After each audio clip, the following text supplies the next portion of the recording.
All right, so you're finally on to learning a song and incorporating some bar chords into your song.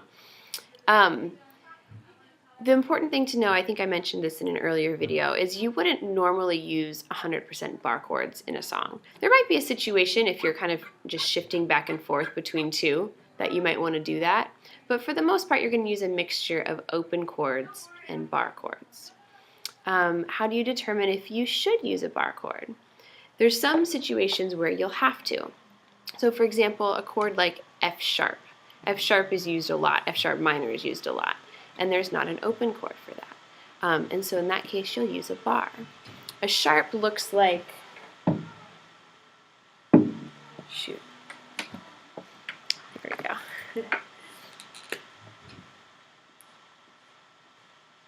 Looks like that. And a sharp raises the pitch up. So on the neck of the guitar, because the sound gets higher as you go up the neck, if F sits here, F sharp sits one fret above.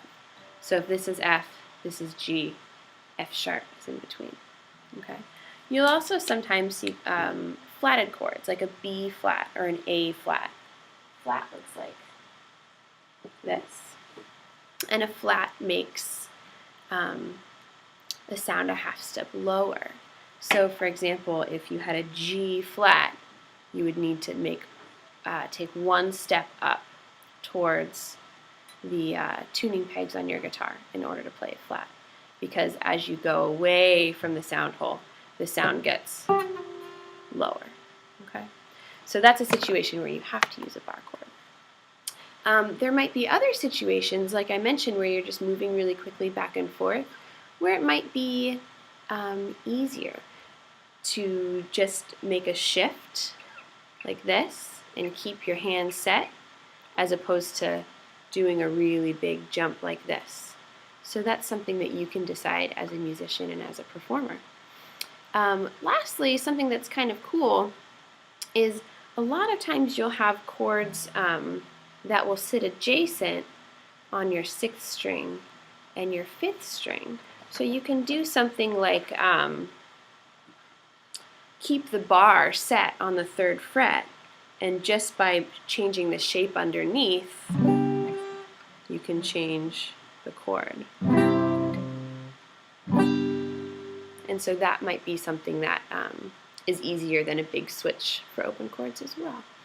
So generally for bar chords, you'll add them in as you need them. But as you get more comfortable, you might find yourself using them more and more often. For this bar chord assignment, you can choose any song that you'd like, as long as you incorporate at least one bar chord in.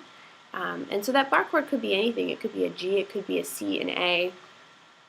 Or if you want to look for something that maybe has a more complicated chord progression with an F sharp or an A flat or something like that, then that can be your bar chord. Jack Johnson uses a lot of bar chords when he plays. So if you like any of his music, this might be a good opportunity to learn one of his songs. And I also have a few Jack Johnson's Better Together, the Eagles' Hotel California. They have a couple really great little bar chord passages for you to learn. So have fun, choose a song that you're really going to like working on, and practice getting some bar chords incorporated into your playing.